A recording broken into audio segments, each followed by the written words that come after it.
Okay, so we are now diving into the stomach. So the first thing we're going to talk about is the appropriate or approximate divisions of the stomach. And then we're going to talk a little bit about the arterial supply of the stomach as well.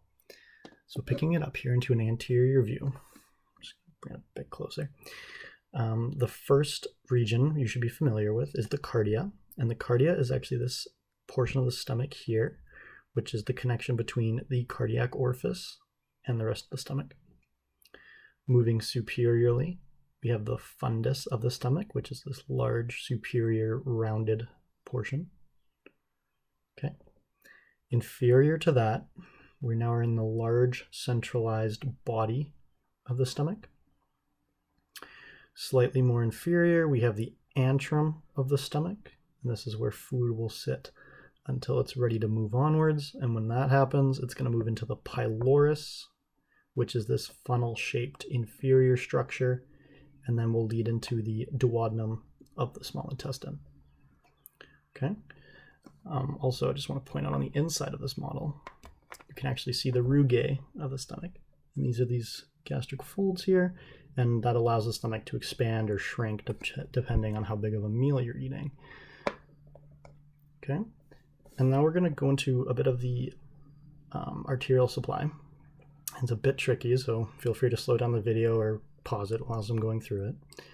And we're going to start with the greater curvature. So the best way to do this is to break it up into a superior and inferior greater curvature. And remembering the superior portion of the greater curvature is supplied by the left gastro-omental artery, and the inferior is supplied by the right gastro-omental artery. Okay. The fundus of the stomach, which is now what we're looking at, is supplied by small branches of the splenic artery. So the splenic artery will, of course, also go to the spleen, but little branches pop off and come to the top and wrap around the top of the stomach. Okay, and then lastly, we have the lesser curvature. And once again, I want you to break this up into an inferior and superior section. And the superior section, and in fact the cardia, are supplied by the left gastric artery, and the inferior section of the lesser curvature is supplied by the right gastric artery.